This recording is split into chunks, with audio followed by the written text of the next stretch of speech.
Hi, so here we are back to work the painting part of this lesson. And what I'm going to do is lay the canvas panel flat instead of putting it up on the easel so that I can get the palette in the same shot as the panel. So let's get started. Okay, I've taken off my scarf, changed my sweaters, and I'm going to put out some paint. And I have some cadmium red, medium. And let's see, where did I want to put this? I think I'm going to stick it here.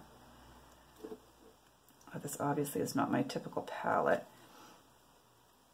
but this is just a, one of those disposable palettes. And then this is cadmium yellow medium. Put that there. Got some sap green I'm going to use. So I'm going to stick that there. Phthalo blue, because I think I'm going to like the greens that it's going to make. I think that's what I'm kind of looking for here with that blue.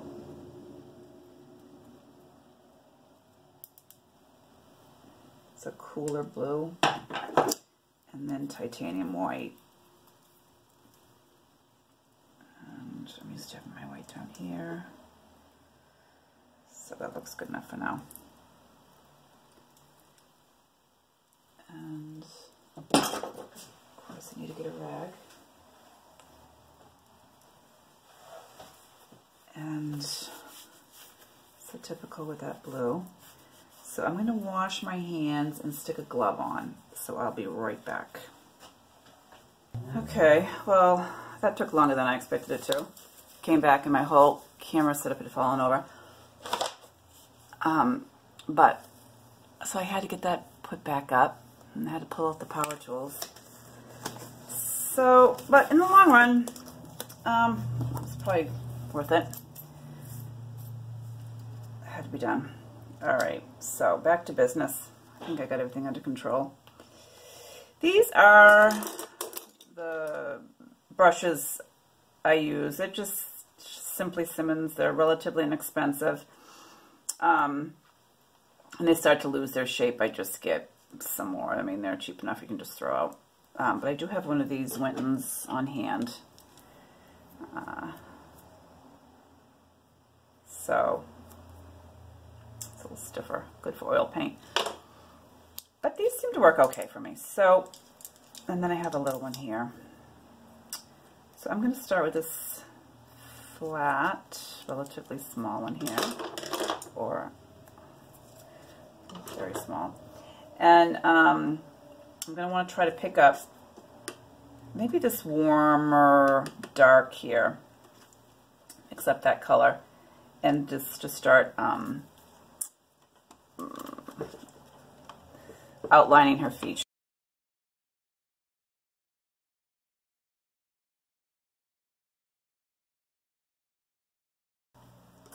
Not mixing up too much because I'm just going to end up thinning it out with some terps, or I call it terps, but it's odorless mineral spirits. And I am quite easily going to run my hand right through this paint. So I got to move it over to the other side. And I'm not used to having my palette on that side, but I can handle it. So I am, whole time here, I'm going to just look at the image as I do this.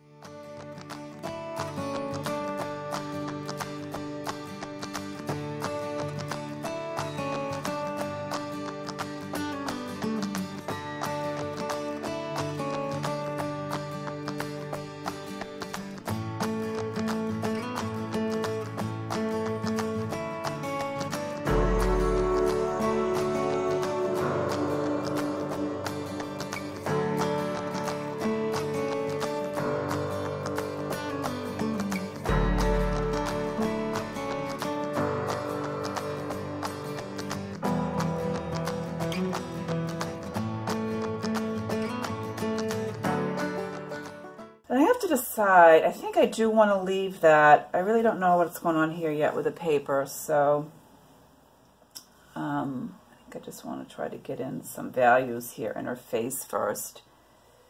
I'm going a little lighter.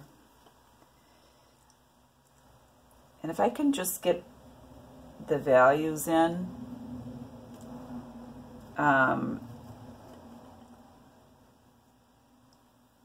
I can go back in and touch it up with some color too.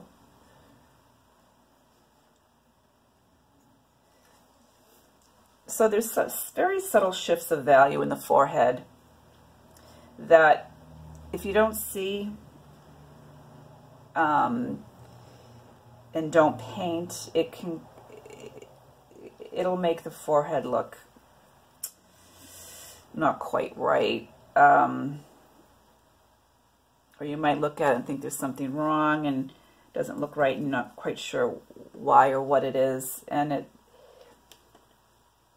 there's just some really subtle, especially in this photo, really some subtle shifts of value in the forehead. And you just really kind of have to train your eye to find those extremely subtle values. And this actually needs to be lighter than what I'm painting it. Sometimes that happens too. You just pick up a darker color.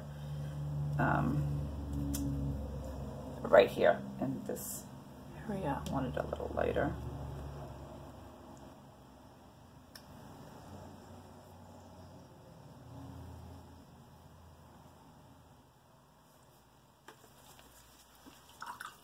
That blue. All right, so I have to get away from that because that's getting very gray looking. Too gray looking. Yeah, that needs to be warmed up. So I'm going to leave that because that might be okay. I'm going to bring in some yellow. That'll warm things up.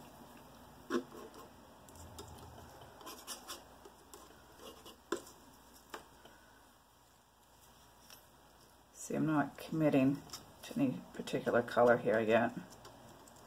Just kind of testing it. And this is going to be hot, hot, hot if I use it like this. But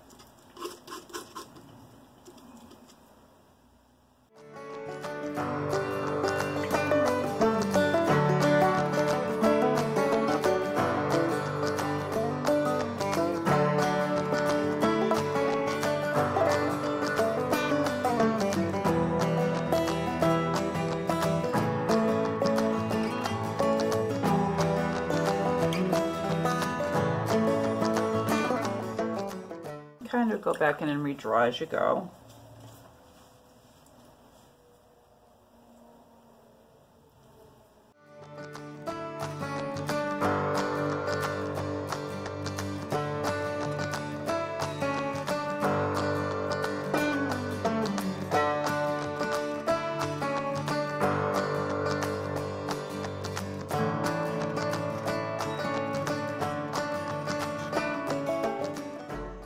Keep moving through it.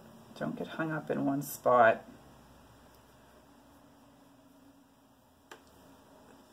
The object right now is just to get something down of the entire canvas.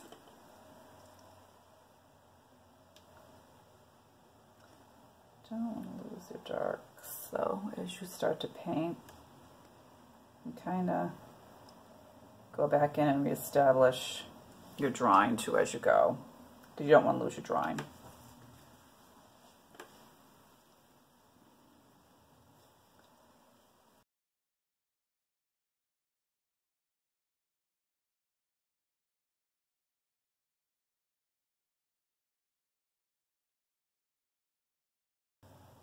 A little more coverage with a bigger brush.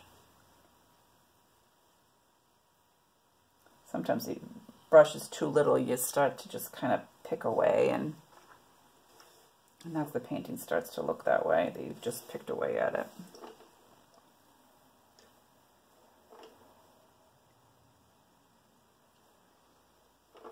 And as I go through here, I'm picking up paint, and then I realize that I'm also changing the color and value.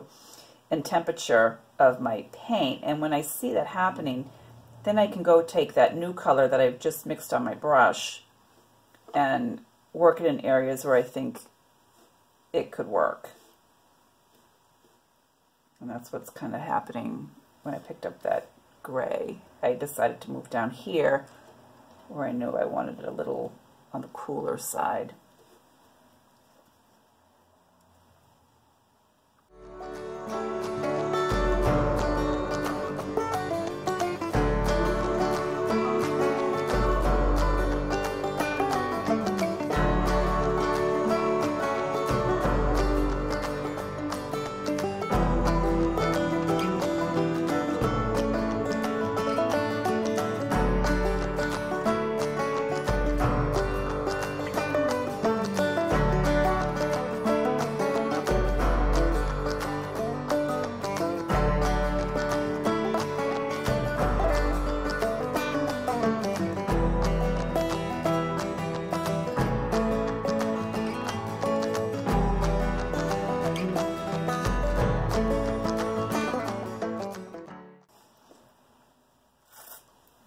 Figure out what I want to go here.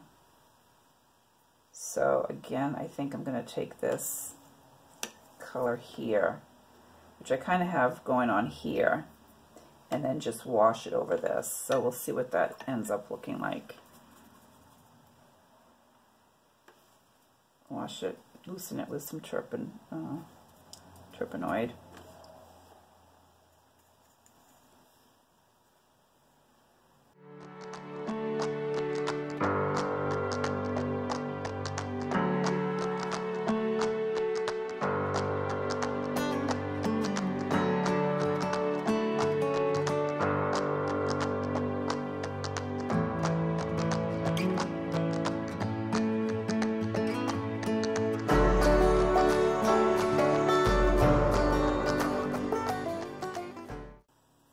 Still looking at my image quite a bit.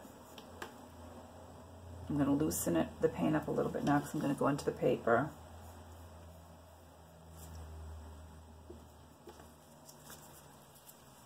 Because initially I like to just get a wash on the paper just to see how the paint is going to work with it.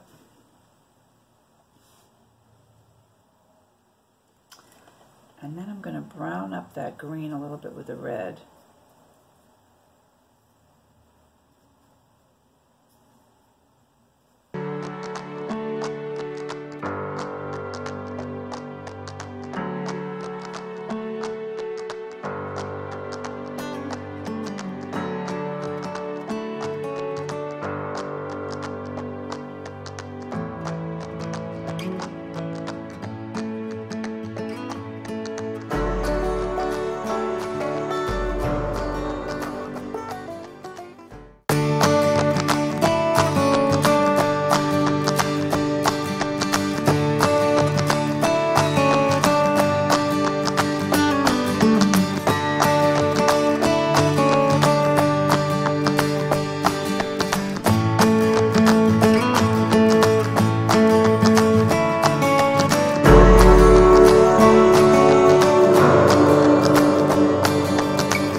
Okay, so after you get the background, pretty much everything covered, put it up on your easel and take a look at it and see what's going on with it.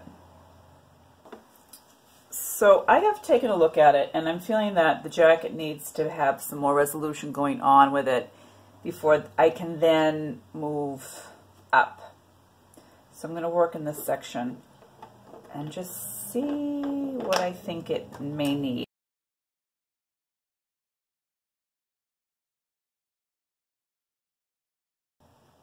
I'm going to go in and just find dimension in the collar here.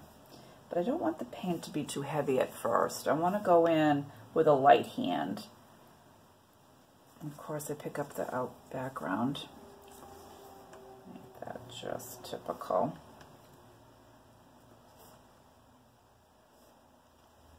Keeping it loose. I'm using a little brush because I just want to kind of do this in increments for now, little steps, just to see what's going to happen here, because I'm not exactly sure what's going to happen. So I just kind of have to go slow and check it out.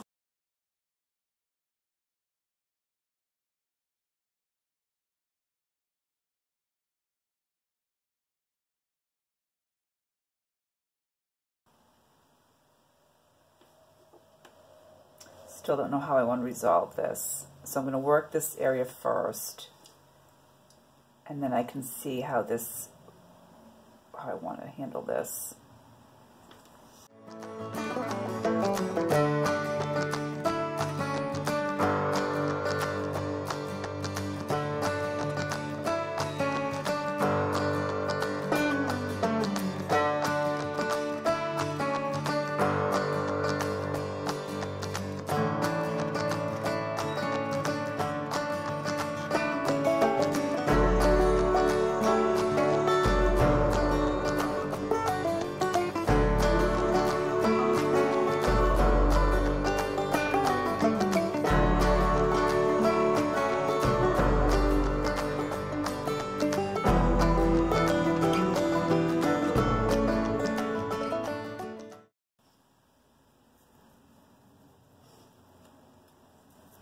So trying to work as much with the paper as possible when you're doing this. The paper should be your friend.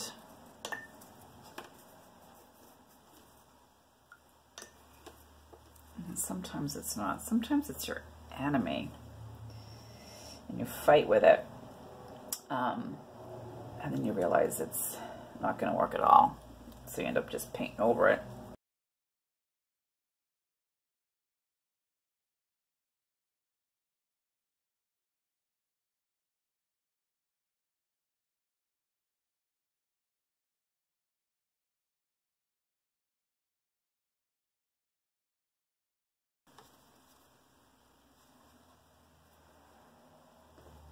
You don't want to get too heavy with the dark paint though. Try to keep that on the lean side as well. If it gets too heavy, and then when light hits it, it's actually more reflective. So instead of it appearing dark, it's going to reflect light.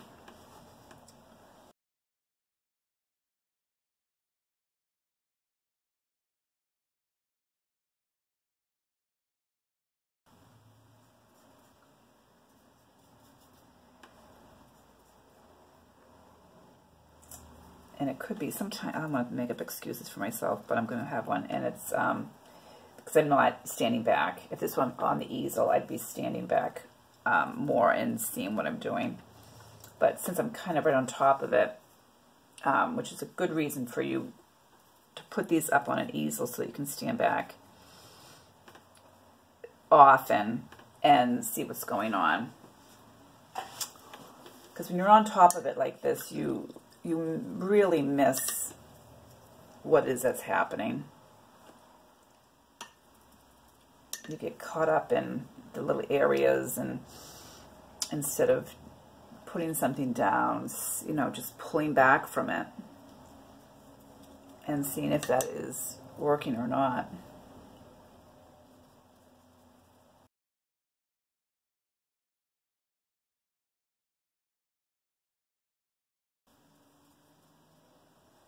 Always looking up at my reference image.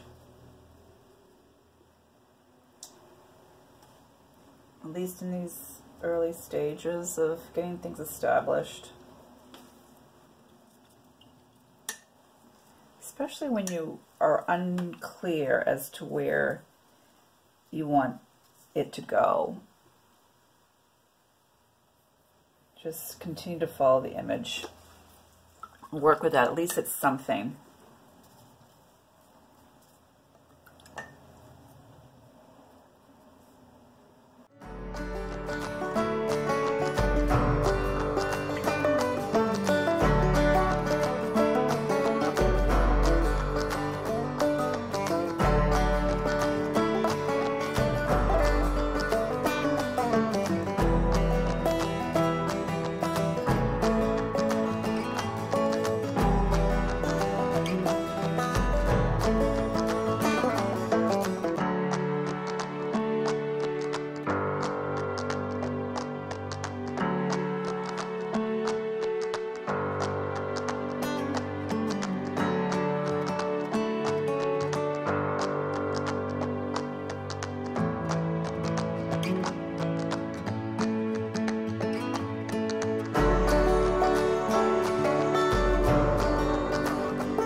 Okay, so I have studied a little bit,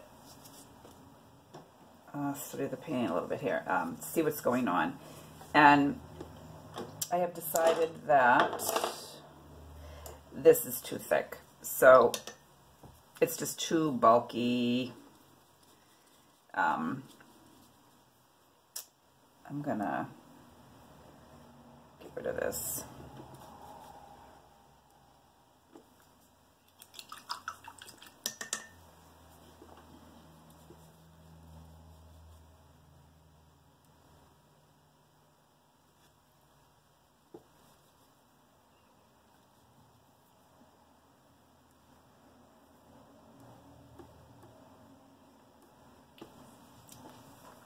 And it would have been easier if I wiped the green off before. I was optimistic something awesome was going to happen.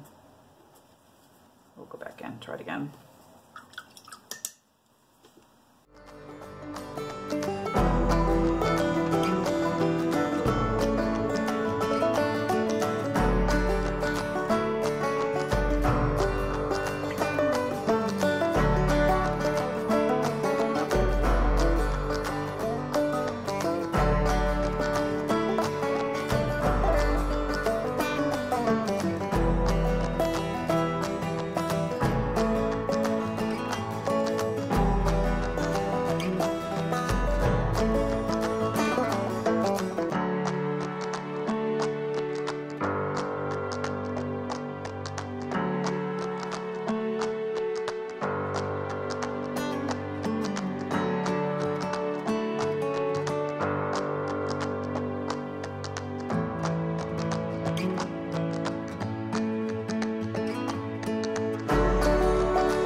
course, now it's at a place where you can add your own embellishments, maybe play with your own shapes.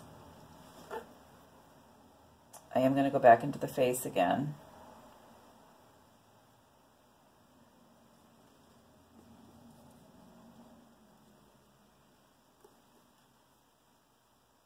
And just kind of mix up the colors a little bit when you're playing with this background, so it doesn't kind of come flat and uninteresting, or just lifeless.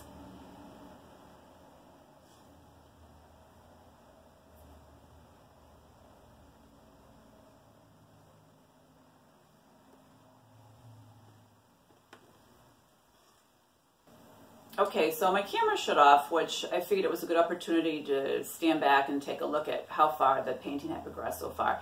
And I thought that it was far enough along where it could work for the lesson. And so then I decided just to put the painting up on the easel so that I could work at it from the easel. Because I do a lot of stepping back when I paint. I'll do one or two brush strokes and step back and take a look and see where the painting's going.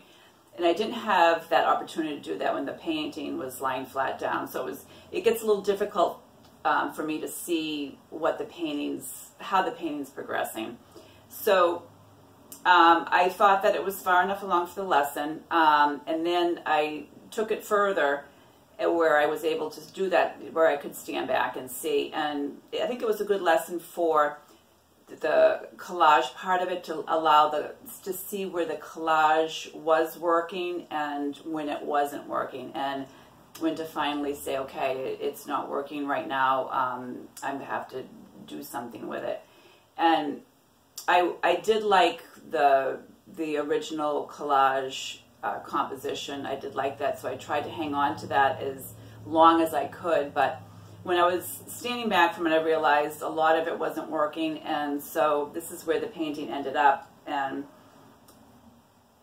sometimes you just have to do that. And so you can take yours, you can take it so far, and then if you feel that you just need to take it in a totally different direction than where I was leading you, then that's great. You know, be creative, do your own thing, and you have fun with it. Yeah, so yeah, great. So now I have to be somewhere, unfortunately, besides my studio. So just have fun with it, and don't get caught up too much in the details of her face. So I came down the following morning and looked at my painting again and realized I wanted to change it once again. And so what I did was I went in and I wiped away the pink that was around the collar to expose the paper again that was underneath. And then I just did a little bit more with the jacket area. So I guess this was an instance where the paper was my friend. And so I think I'm gonna leave it for now. Anyway, thanks guys.